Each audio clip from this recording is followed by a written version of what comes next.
Hey guys, welcome back. This is ChosenArchitect, and today I am going to be filling your brains with all the Thaumcraft early game knowledge you can fit in there. So, I hope you guys are ready. So today we're going to be starting what everybody has been asking in the comments, and that is, are you going to start Thaumcraft? Well, I wanted to wait to do Thaumcraft more towards the end, more whenever we have more resources, and when the crystals kind of have grown into themselves, I guess you can say, underground. Well, we'll understand that here in a little bit. But anyways, to get started with Thaumcraft, well, we have needed to sleep, and we also need a bookshelf, and we're going to need a couple crystals. Right now, we don't really have much of any of that, but I think we might have a couple of crystals for Thaumcraft. Yeah, we have a couple of them. We're going to need, I believe, 3 different ones, and I don't know if we have the book. Let's see, is it just called a book? I don't think it's called a book. When you collect these crystals and you sleep for the first time, in which I had done, you have to collect a couple of crystals, you sleep, and then you'll get a book that tells you how to make Salus Mundus. But, I mean, honestly, Salus Mundus is pretty easy to make. Take a look here, it should tell us without needing that book, but you have to sleep in order to make it. So it takes 3 vis crystals of different type and combine that with redstone dust and craft it with a flint and a bowl. Right? So that's how we make it. So bowl, I don't think we have that either, so wood. Very simple to kind of get started in here, and if you guys haven't already followed along, I have done Thaumcraft in this version and several other mod packs that I've been playing. So that is something that you can look back on if you kind of want to jump ahead. So we need 3 different crystals, right? What do we have a lot of? Well, I guess we have a lot of that, and we have a lot of air, and a little bit of this. We don't have much of everything, but we do have a little bit. So we take 3 of those, we take a bowl, and we are also going to need, it's redstone, and flint. And then 3 different types of crystals, and that'll give us a little bit of Salus Mundus, right? So I'm gonna take 6 for right now. Right? Perfect. There's our Salus Mundus. You take one of the Salus Mundus and you toss it on a bookshelf. Look at those little crystals. So with me having shaders, things might look a little bit odd, a little bit off, but this is the Thaumonomicon. So first thing it wants us to do is kind of read through all these steps. I've done this so many times. It's very simple, and I should be able to explain this to you very well. But here's the Arcane bench. It's going to ask us to make that first, right? And you see there's the types of knowledge, and then right here is telling you a little bit about something else you can make. But the first thing, it says current stage, right here, 1 of 3, completed. And you can see right here, it says a normal crafting table won't do. However, since the magical energies I need to channel while crafting are quite delicate, a sprinkle of Salus Mundus on a mundane crafting table should solve that. So that means, in order to get started and make it what we want it to make, we just need a crafting table. A simple, mundane crafting table. Toss it down, throw some Salus Mundus on it, and voila! We have an arcane workbench. This is going to require those crystals that we talked about. You see, this is where, like I said, the shaders might mess up some things. But yeah, it's going to require some of those crystals in each one of those slots, some of the main aspects. And it's going to talk to us a little bit about that here. But you can see right here, we can click complete because we've done it. Now it wants us to make a thermometer, and like I said, and do some observation and things like that. And then over here, it wants us to complete the scribing tool and make a research table. So, to make a research table, you can see right here, we can't really make it, but we can make a wooden table, I do believe. I think that's the wooden table. So you take a wooden table, and you take your scribe, or whatever it's called. It's, ink. Am I thinking of that right? What is it called? Scribing? Scribing tools. And so we'll take some scribing tools. You can use bottles, doesn't really matter. But you'll take your scribing tool and your table, place the table down, and then you'll right-click it with the scribing, and that'll turn it into that table that we need, right? And pretty much all we got to do now is throw some paper in it. Sorry for that weird cut there, but yeah, don't place this research table next to your blast furnace and then activate it, because that was exactly what the crash was that happened there, right there. So, yeah, we have a lot to do. So let's get back to this. So yeah, once you place the scribing tools in here, you're going to see there's a little bit going on here, and we have a little slot up here for paper. We're going to need to make some paper. So let's go ahead and do that. Good old-fashioned paper, where we can just make it with either sugarcane, or we can do it this way, and then I think there is this other method. I don't know if... do we have sugarcane? Wow. I have little to no sugarcane, which is absolutely crazy, considering I have such a large sugarcane farm. But it's not automated, so... At least this is a lot easier now. I could just literally walk across here, and with that magnet that I have, I don't have to worry about anything. Except for, you know, creepers blowing up next to you. Yeah, and skeletons maybe shooting you. That's another thing. Ow. Why am I even doing this? I have a rending gale. So. Back to business. Alright, so making paper. Let's just go ahead and make some real quick. Of course, I threw it in there on accident. Alright, so we take our paper. We can throw our paper in here. For some reason, the inventory looks so weird looking. When you look at it this way, our base inventory is over here, the stuff that's in our hand, and our main inventory is over here. So, put the paper in, and you can start creating a theory. Well, I don't really want to do that just yet, because there are some things that we really need to look forward to in here. But, we did get that done, which means we can now complete this, and it tells us right here how we need to do research. And you can see right here, there's a loss of 33% with their totals. But basically what this does is the more research you do, the more stuff builds up, and the more points you get over time towards each aspect, which we'll talk about here in a little bit. Which you'll see knowledge total has not been filled out yet because we have not learned observation. So, the thermometer. This is what we need for that. We need 20 vis, which we currently can't see how much vis we have yet. We need some gold and this needs to be done in an arcane workbench. And you can see we need one of each crystal. Right? I don't know if we have any more of each crystal. Let's just take a look. So, we have air. Right? We have igneous, ordo, radicchio, and terra. That's all we have currently. If we throw these in here, you'll be able to see them better. We're still missing aqua. So, what I'm going to have to do is go downstairs, see if I can't find any in the cave that we have. There's got to be some down here somewhere, right? Eventually we'll find some. Usually they're more towards the lower levels is where we'll find some. Alright, so we have some terra over here. That's definitely not what I'm looking for. There was some more terra over this way. Right, there's a bunch. Like I said, when you let it just sit here like this, it just grows. There's more air. So yeah, when we harvest this, I mean, there's just so much. Which is a good thing, because that means that we should have a pretty good access to crystals that we've left in this cave down here. Right? So we should see some crystals of different type. I'm looking for blue, so that's why that blue is kind of leading me there. But look how these crystals have spread. That's because I waited till later on to start doing this. And you can see it kind of does pay off. Look at these crystals, man. Holy moly. We have so many crystals. I mean, I don't know if we need this many, but it doesn't hurt to have this many, that's for sure. This is Ordo. So I'm going to continue my search. Hopefully I can find some more of the aqua, the water type crystal, which, I mean, it should be down here somewhere.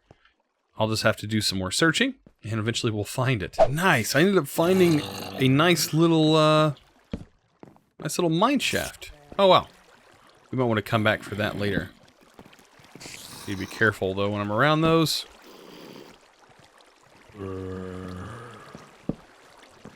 We'll just block that up. So, lots of crystals in here. Lots of mobs as well. As you can see, we're getting attacked from all angles. And they'll do their job for us. Oh, I see some more Ordo, which is really nice. Just grab some of that. My magnet should be picking all this up. I shouldn't even have to worry about too much. Get out of here, zombies. Look at that. Alright. A few more hits. There you go. Love how I'm using my saw. Could you imagine just getting smacked with a saw? that would not feel so great. Alright, so. Everything sounds so close. But I see exactly what I'm looking for. Ooh! What is in here? You're a spider. Is there anything? A tank cart? Tin plates? Certus quartz? I mean, there's not really that much in here that's that great, actually. I'm more after this. Sorry, creeper. I can't be having you ruining things. Let's not. Thank you. So, I'll just clean this up. I love how this thing actually works on wood, it looks like, as well.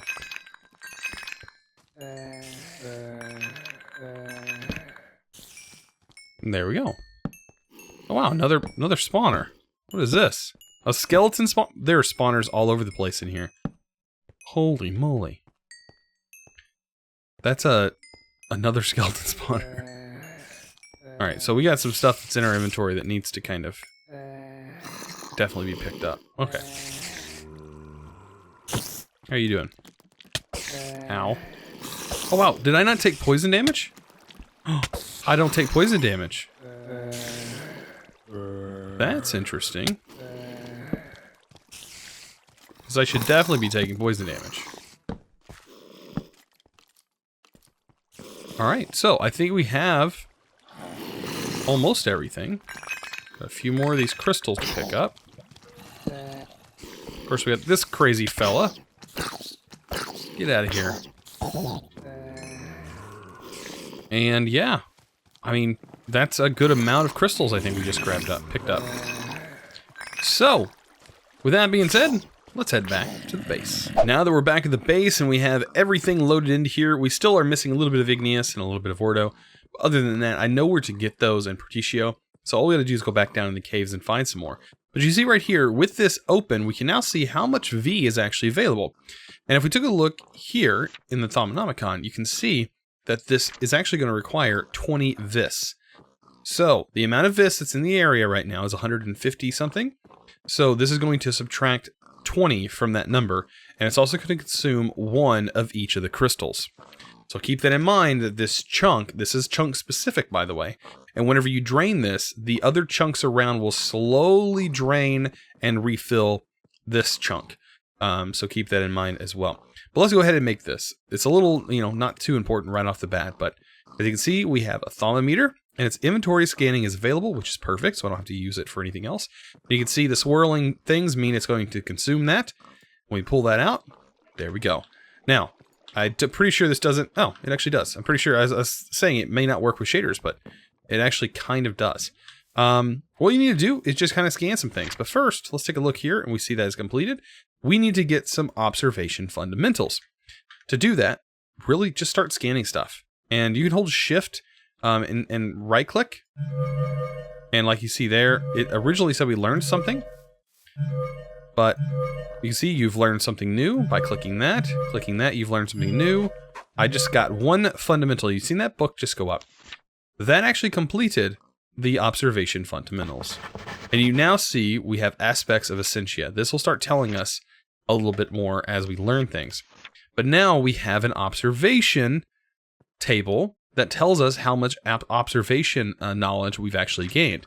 And what we can do is we can now not only just scan things that are around us, so like we can scan stairs, we can scan certain blocks and things like that, plants, everything can be scanned basically. And we also have torches, like those can be scanned, crafting tables can be scanned. This probably has a lot of stuff. Yeah.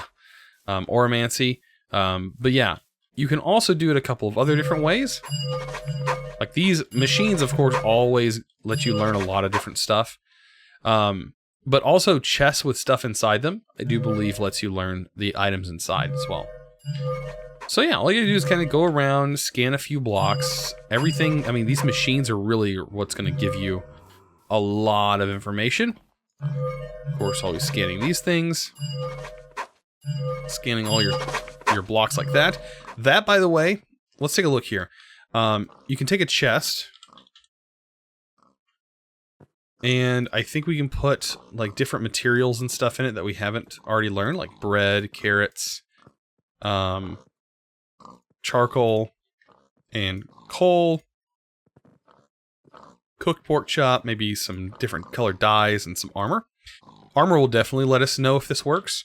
But we take this chest, we can place it down, we can put the armor and stuff inside, and we should be able to scan this chest and gain the knowledge of the items inside.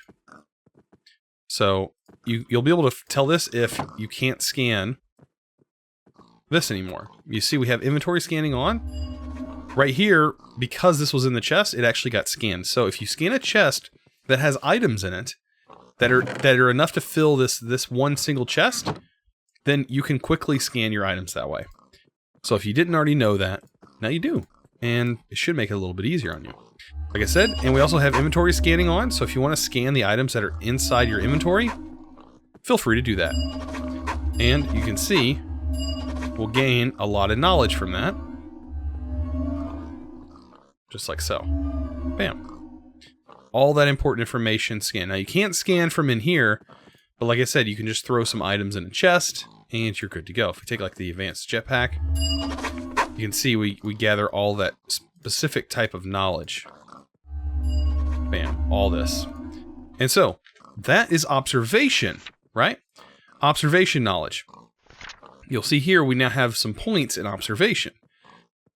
The other type of knowledge that we have is the research. And you see that over here. If we take this, you'll see Theorycrafting. This is where we'll go through the research. Now let me go ahead and start showing you this. So as of right now, the only thing nearby we have is an Arcane workbench, which is perfectly fine. To get started, you technically don't even need an Arcane workbench, right? You can just start by creating a theory. So when you hit the Create a Theory button, you're ready to go. You can click the question mark, and it's going to open up these things right here. So it says card, tinker, name. This must be something that's new, but it says experiment with energy and matter conversion. I think this is something that I remember seeing. It's the new image that I've seen. That's like the orb. But anyways, I guess you can click this. It doesn't really tell you what it does. But over here, over experimentation, he says you perform some random experiments to see if something can be discovered. Gain 15 to 30 progress in a completely random category. This could be very useful. So if we click this, we just gained 15 to 30 in a random category. And right here, we gained it in some Eldritch. We can click it again, and you can see right here, we can reject Eldritch, which would remove all of the stuff that we've learned from it. And it gives us the ability to draw any card related to that category or whatever. This one right here is another gain. So keep a lookout for what it says. We want to click gains. Anything that is gaining things, so things like this is gaining. This is universal theory. This will like spread your total knowledge. It'll split it evenly. This will give you another bulb, which means you can pull and draw another card. So you can see right here, but you lose 10 progress divided evenly between all. So for me right now, I just want to go ahead and get some knowledge started. You can see we have 50 here, right? 50 in Eldritch. I'll complete that theory. That 50 in Eldritch stays in Eldritch. So if we complete 50 more on the next go around, that would equal 1, and that would give us 1 total knowledge in that category. So it's something to kind of keep an eye out for. And I'm just going to keep going. We're gaining this in Energistics. Okay, so Energistics is a new thing that I've actually not seen. So Universal Theory, I'm just going to do that one. I'm going to do another Universal Theory, complete the theory. So you keep doing this so you run out of paper, basically, for right now. And later on, you can actually pinpoint very specific things you want to research by clicking this. So if you click on one of these items here, there's several different things you can use. You can use the Arcane Workbench like we can do. You can use, for fundamentals, I do believe you can use a bookshelf. And a bookshelf will show up. Some of the other blocks from here will actually work as well. So just keep that in mind. That is something that you can do. So we just have to go through here. This is reject fundamentals. Universal theory is what I'm going to go with. I'd prefer not to reject anything right now, considering we're just now learning stuff. Inspired. You gain 19 in fundamentals, which is great. So we'll keep that. And what we can do is open this up. And now over here in our knowledge totals, we now have the area that is called theory. So we have observations and theory. So you kind of want to keep those separate and understand what those do. So you see right here, we have 1 point in fundamentals and everything else is just slowly building up. Great. Right here we have discovering alchemy, and then we also have celestial observations. Celestial observations require these specific things to be completed, right? So we needed observation fundamentals, we needed artifice and observation, and oromancy and observation. Remember, these are observational, and they will consume the observation points. They will not consume our theory points. So these are what you actually spend, these points. So we'll complete that, and this will talk about some celestial observations. So what you can do is study the moon. If you have some paper on you, I do believe. Let's take some paper.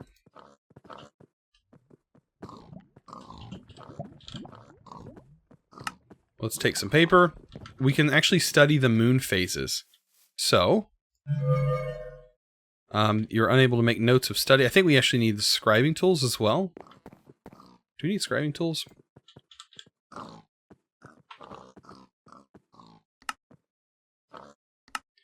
Don't remember if we needed the scribing tools or not for this.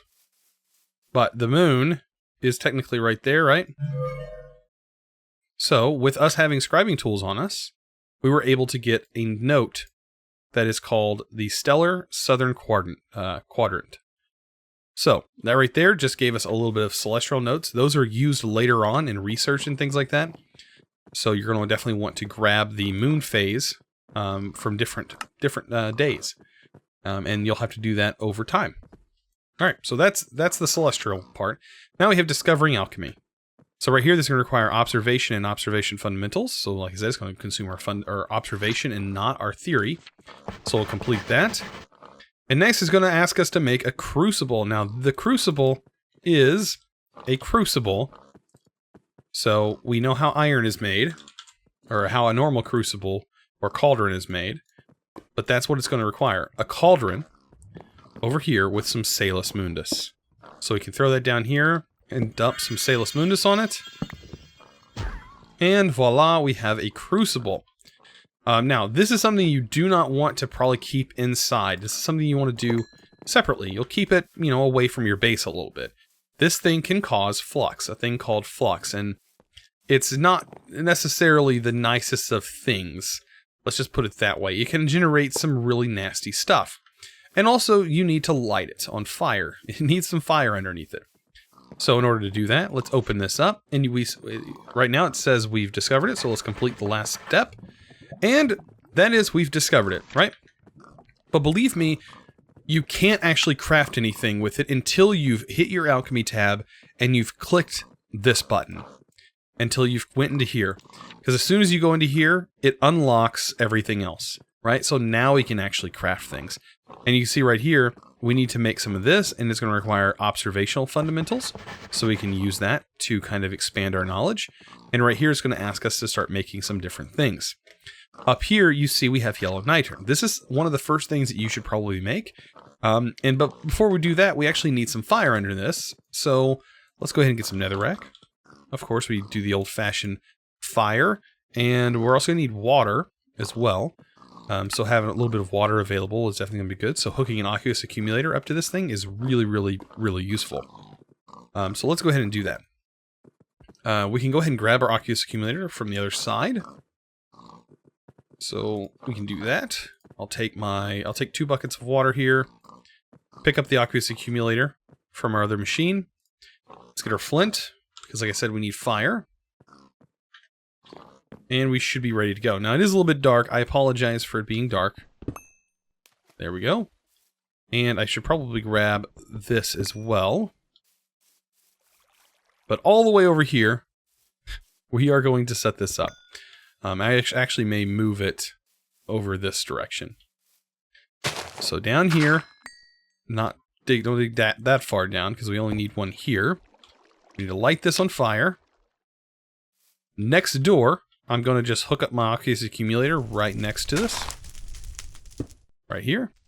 And of course, the aqueous accumulator needs water on each side to work. And then our cauldron needs to go down, but I need to place a block to place it. So there's our cauldron. And then all we got to do is give it a pipe, and it should automatically feed this thing with water. So you'll see water build up in here, and then once you see it start bubbling, you'll know it's ready to go. So as long as there's water hooked in here, you shouldn't have any issues. Perfect. Let's go ahead and scan it. Look at that. Scan that. Scan the pipe. Look at that. We learned some more observational knowledge. Perfect. Now, let's get all the materials together and ready, like this says, in order to make niter. We can replace the fire with this. So we're going to need fire as igneous. We're going to need igneous. We're going to need lux, and we're going to need potentia. Now, you can hold shift over items inside of your inventory, and it'll tell you what items use those. So lux, for instance, we can get a torch, because I believe torch has lux. You can see that, and also bestia, which is something we don't need. So I'm going to show you how to get rid of that here soon. So we have a torch, coal, which should have potentia and igneous, both 10, right? And then we're also going to get some quartz. So I'll grab a little bit of quartz. You put the quartz in here, you'll get these things called quartz slivers. And you're going to find out what those are used for real soon. Quartz slivers are very, very, very nice. Alright, so let's also take a look here. Inside of our thermometer, you can see on the left-hand side, if you hold shift, you can see the actual numbers. But the dark purple is your bad stuff. The light purple is how much V is in the area. Or in the chunk. And it's the same. It's the dark purple is how much taint and bad stuff is in your chunk as well. So keep an eye on that. You don't want those numbers to be high at all. Alright, so let's kind of average this out. Let's take a look in our book again. We'll take a look in niter, and we have 10, 10, 10 for each one of those. So if this only has 5, right? So 5, and this already has 10 apiece, we definitely need 2 torches in order to make 1. Right? Would you say that's correct? I would say that's correct. So if I was to dump 2 of those in here, that would equal what we need. And then we also need glowstone as a catalyst. The thing that goes in is the catalyst. So glowstone is what will go in after that. And it's a little bit different than it used to be. It used to be able to drop it in there. Now it's not the same. You actually right-click it in, and that's how it works. So let's go ahead and throw this in. We'll hit the Q button to toss this in, right? That should toss, well, actually we have to turn our, we can't do anything until we turn this off. This will prevent us from dropping anything on the ground, which is kind of crazy. So yeah, 1 of these, and 2 of those, right? And then we right-click this onto there. And now we're left over with a little bit of extra nasty stuff. So we take the quartz slivers, and we can right-click with the quartz slivers, and we see we got that bestia back. And there shouldn't be any aspects left over. So, with that being done, we now ended up with some niter. Now this stuff you can place like that, and it acts as a little light. Looks a little bit weird with shaders, but it looks really cool and normal. And of course, by just breaking it, kind of breaks like wool. But the good use for it is that you can just go ahead and get rid of the netherrack underneath, place that, and it will work just the same. Pretty cool. And it also looks cool. It's a really cool light source as well to kind of have plastered all over your base. So that is the basics and the early game part of alchemy and getting into it. So that kind of should help you understand how alchemy works. And guys, that's about it for today. That's us getting into a little bit of Thaumcraft, and like I said, I just want to dabble a little bit into it. We're going to push very soon into some other cool stuff that we can do, but there's not much left in this pack that I really want to work towards. There is another pack that I do plan on hopping in very, very soon, so I'm super excited for that. But anyways, guys, I hope you enjoyed today's episode and learned a little bit about Thaumcraft, or at least I hope I helped you get into Thaumcraft, and I hope you're able to follow along with these videos. Anyways, guys, I will see you in the next episode, and as always, thanks for watching.